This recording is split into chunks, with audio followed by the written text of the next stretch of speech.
The sun was nearly white that day, burning the world into silence. I'd been riding for miles, no destination, just a habit I never learned to break. That's when I saw the old stone well, half collapsed, standing in the middle of that empty, plain like a marker left by someone with more hope than sense. I almost kept riding. Most men would. I'd learned that a well out here was more likely to get you killed than save you. But something stopped me, a sound so faint I could have blamed it on the wind. I heard it again, a breath, ragged, desperate. My horse shifted, nostrils flaring. I swung down, boots crunching dry grass, and walked over. "Anyone there?" I called, my voice hoarse from days of dust. Silence, then a whimper. It wasn't the kind of sound you expect from a man dying of thirst. It was small, high, broken. Peering over the crumbling stones, I saw two shapes below, tangled together. One was a girl. Couldn't have been more than 12 or 13, face streaked with dirt, eyes wild and stubborn. The other was a boy, limp in her arms, skin so pale he looked half ghost. She bared her teeth at me like a cornered animal.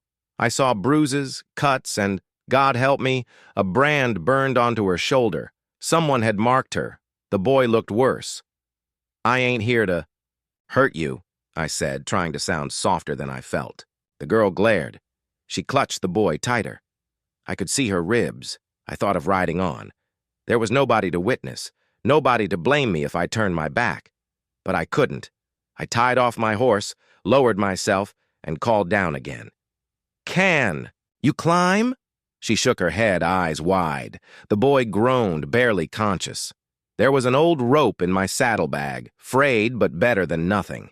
I looped it around the stones, braced myself, and lowered it down. "Tie it round the boy. I'll pull." She hesitated, then did as told, her hands shaking. I heaved him up, muscles burning, and laid him out on the grass, limp and weightless, as a sack of flour. The girl scrambled up after, all bones and rage. The boy didn't speak, just shivered. The girl spat dust and stared at me like she'd sooner bite than thank me. I knelt, checking the boy's pulse, faint but there. "You need water," I said. "Both of you." I handed over my canteen. She snatched it, eyes never leaving mine, and pressed it to the boy's lips first. Only after he drank did she take a sip herself. I could see, plain as day, they'd been left to die. Whoever did this wanted them gone. Wanted to be sure of it. Maybe I should have left them. God knows I didn't ask to be anyone's savior. But I looked at the sunburnt girl, the boy clinging to her hand, and knew I'd already made my choice. You don't walk away from that kind of need, not if you want to sleep at night. So I wrapped the boy in my coat, helped the girl to her feet, and told them, "You're coming with me." She glared, uncertain, but she didn't let go of my hand. The girl wouldn't give me her name, not at first. She crouched beside the boy, feeding him bits of jerky with quick, nervous fingers, always glancing at me out the corner of her eye. The boy was younger, maybe 8, maybe less. Hard to tell with how thin he was. He barely made a sound, just followed her hand and chewed slow, never looking up. I set my hat down, tried to make the fire small, the smoke thinner. No use making it easy for whoever put them in that well to come finish the job. I tried not to stare at the brand on her shoulder, but it kept drawing my eye. The mark was raw and ugly, as if someone wanted the world to know she'd been claimed, then discarded. Her arms were striped with fresh bruises and old scars, one shaped like a belt buckle, another like a bite. The boy had matching ones, and a lump on his head that made me worry every time he drifted off. We sat under the thin shade of a creosote bush. I passed my canteen back and forth, rationing it careful, trying not to spook her with too much kindness, at once. "Where'd you come from?" I asked, voice low. She glared, silent. She pulled the boy closer like she could hide him behind her bones. I noticed her fingers moving in the dirt, scratching something with a stick. At first I thought it was a game, but then I saw the symbol, a jagged circle with a line through. It meant nothing to me, but it meant something to her. A warning maybe, or a prayer. You marked? I asked, keeping my voice steady. She stared at me, lips pressed thin. He's River, she whispered finally. Don't ask more. Her voice cracked, but her jaw set, stubborn as any outlaw I'd ever met. The wind picked up, stinging our faces with dust. River coughed, and she pressed her hand to his mouth to muffle the sound. I looked at them, two creatures thrown away by someone who thought they could hide their shame in a hole in the ground. My anger flared hot and useless. It wouldn't help them. I made a choice then, not out loud, not even to myself, but in the way I set my shoulders and divided the last crust of bread. I'd get them somewhere safe. They didn't have to trust me, just stay alive long enough for trust to mean anything. When the worst of the heat faded, I lifted River in my arms, he was light as a bird, and helped the girl onto my horse. She fought it, but only with her pride. I walked beside them, leading us west, toward my cabin, a place so empty even the coyotes forgot to prowl. We walked slow, stopping often. The girl didn't thank me, but I saw her watching, her eyes flicking from my hands to my face, weighing what kind of man I was. When we finally reached the cabin, I set River on the old cot, brought out a blanket, and started a fire. The girl stood in the doorway, ready to bolt, her whole body humming with mistrust. I understood it. I'd carried that same tremor once, long ago. That night, as River slept, she sat up carving that symbol into the wooden floor with a nail. I asked her name again, gentle. She just shook her head. Not yet. I let it be. My cabin was never much. One room, a battered table, a bedroll, and a hearth stained with 1,000 old fires. But to those kids it must have seemed a palace and a prison both. The girl wouldn't let me near River unless she could see my hands, and at night she slept between him and the door, her eyes half open even when she pretended to rest. That first night, I set a pot of beans on the coals and rolled a bed for myself on the floor. Every creak made her jump. River whimpered in his sleep, mumbling words I couldn't catch. Sometimes the girl would touch his face and whisper something sharp and soothing, like she was anchoring him to this world. I kept my rifle close, though not for them. I knew if anyone had the guts to dump kids in a well, they might not stop there. Morning came slow and cold. The girl was already up, braiding her tangled hair with a piece of string she'd found. I set bread on the table. "Eat," I said. She eyed me, then tore off a piece for River, feeding him first before touching any herself. I tried to act, busy, chopping wood, fixing the broken shutter, so she wouldn't feel all my attention on her. Days passed, marked by silence and small, stubborn rituals. I left a cloth on the table, clean, soft as I could find.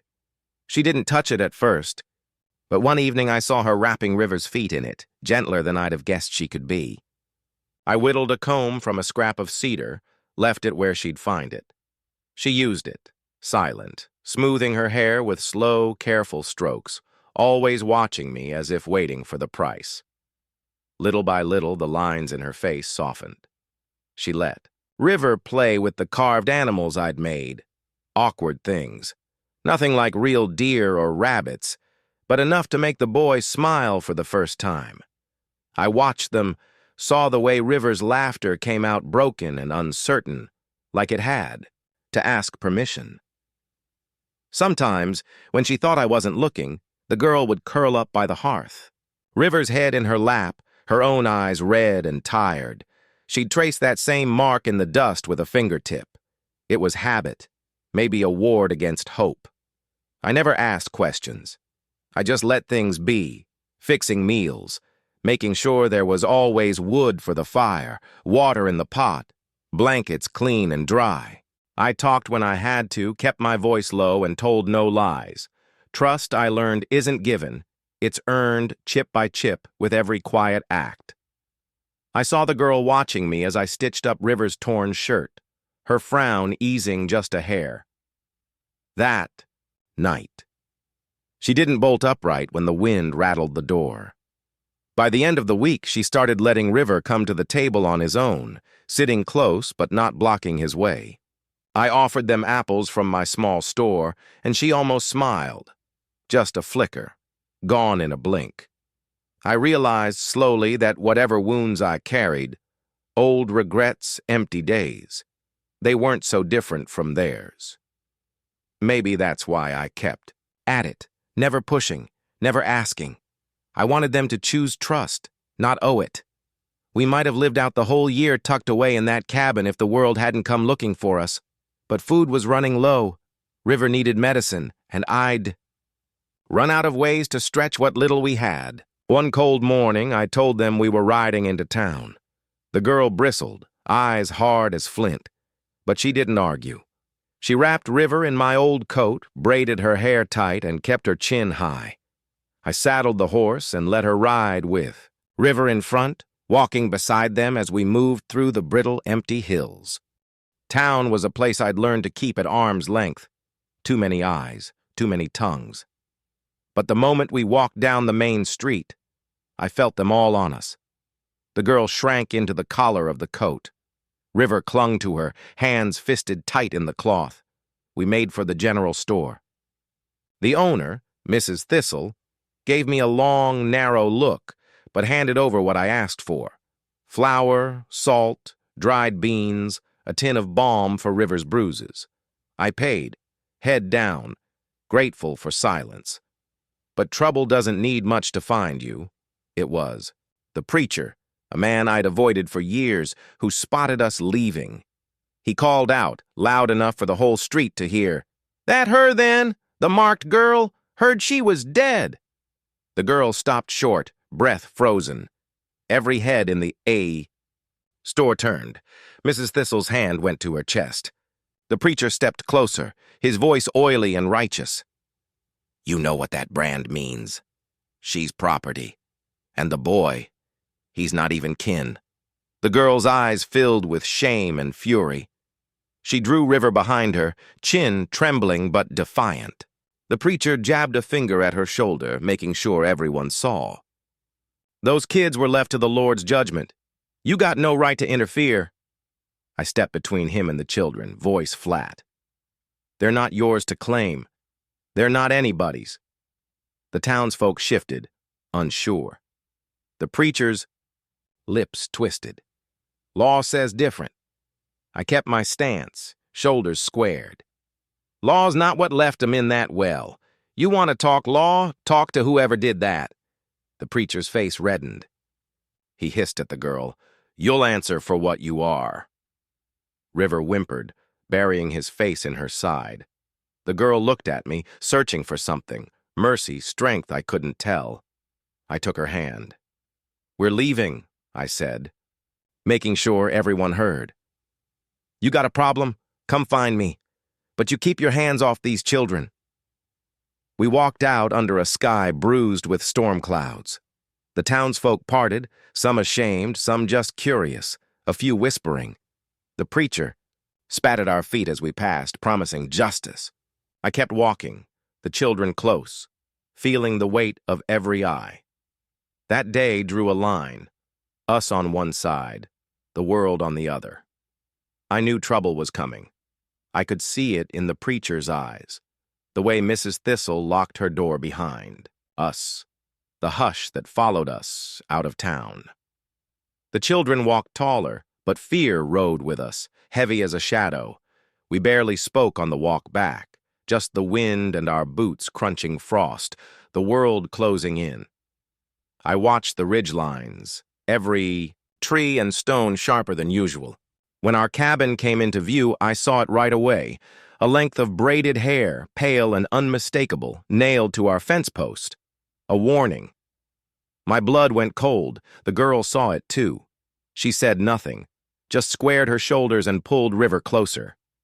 Inside, I checked the windows, loaded the rifle, and hung a heavy pan over the door. The girl watched every move, absorbing it like a lesson. I tried to keep my voice steady making dinner, letting her see that fear didn't own me. That night, none of us slept much. Even River woke whimpering, clinging to the girl who murmured to him until he drifted off again. Morning brought company. The preacher arrived at the fence with 2 men and a man in a gray coat, Deputy Marrow, a lawman with a badge that meant more in town than out here. They carried papers and eyes full of self-righteous certainty. I stepped out onto the porch. The girl stood behind me, chin high, River clinging to her skirt. The preacher's voice rang sharp. That girl was given up, marked and cast out, by law and scripture. She's not yours to keep.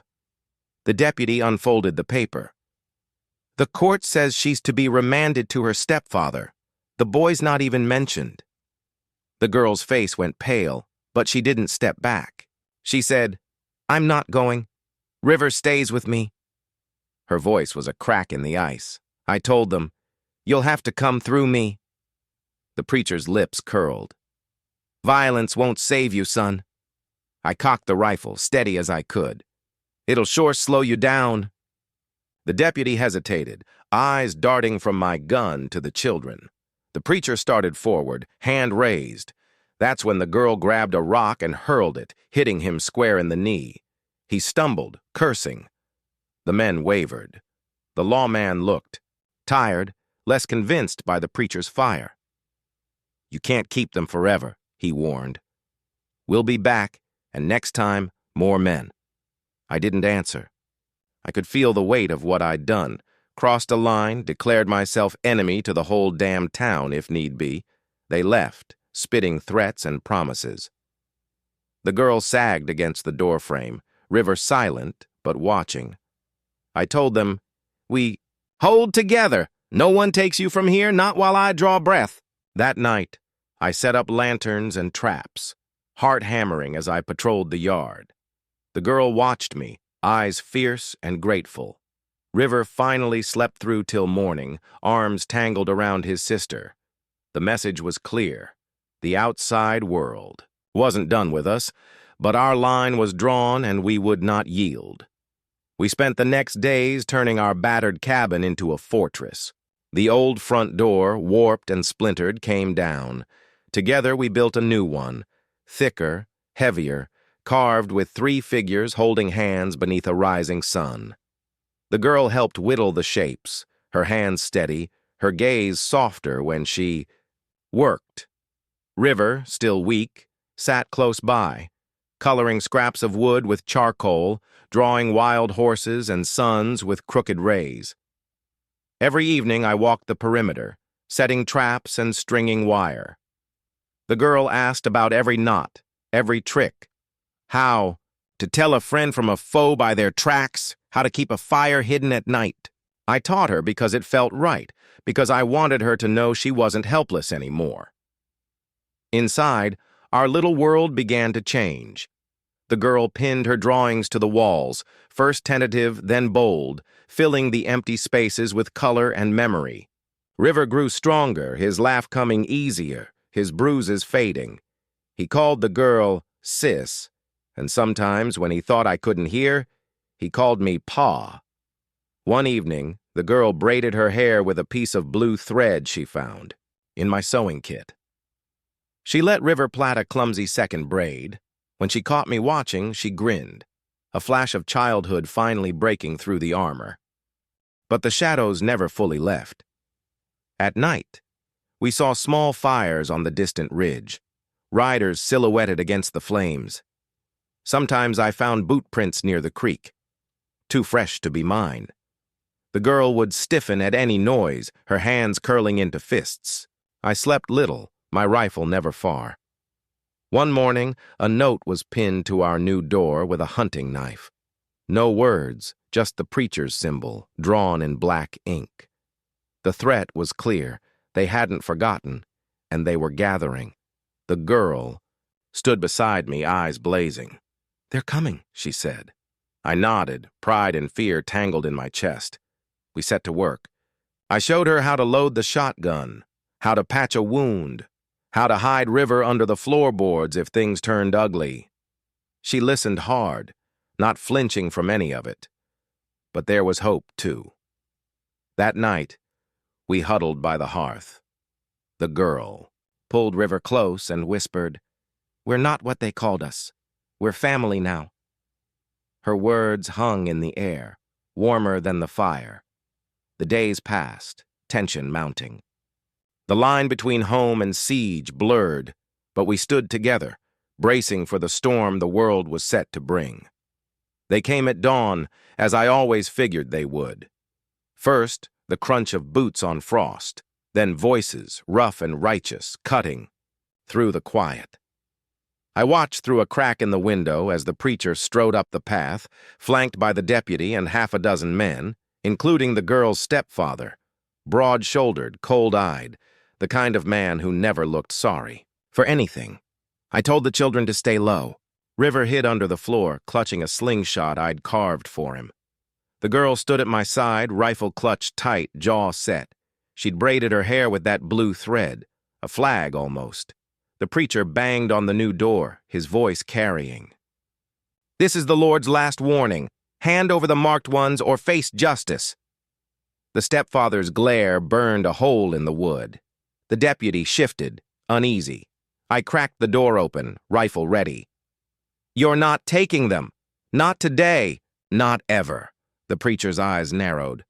"Law says they're not yours. Sin's stains can't be washed by kindness." I stepped outside, keeping the door at my back. "I'll bleed before you lay a hand on them." Tension snapped. The stepfather lunged, grabbing for the girl. She slammed the butt of the rifle into his stomach. He doubled over, gasping. The deputy tried to pull her away, but I fired a warning shot into the dirt. The crowd flinched. Gunfire erupted, wild and thunderous. Splinters flew from the door. The girl dropped behind the woodpile, firing back with a calm that belied her years. I covered her, picking off a man who tried to circle the house. The preacher shouted, "This is the devil's work!" But I saw fear in his eyes when a bullet grazed his arm. River, hidden and shaking, hurled a rock through the floorboard hatch, striking a man's ankle and sending him sprawling. The stepfather crawled for the girl, blood on his teeth, but she stood her ground. When he raised his hand, she fired, missing his head, but close enough that he crawled away screaming.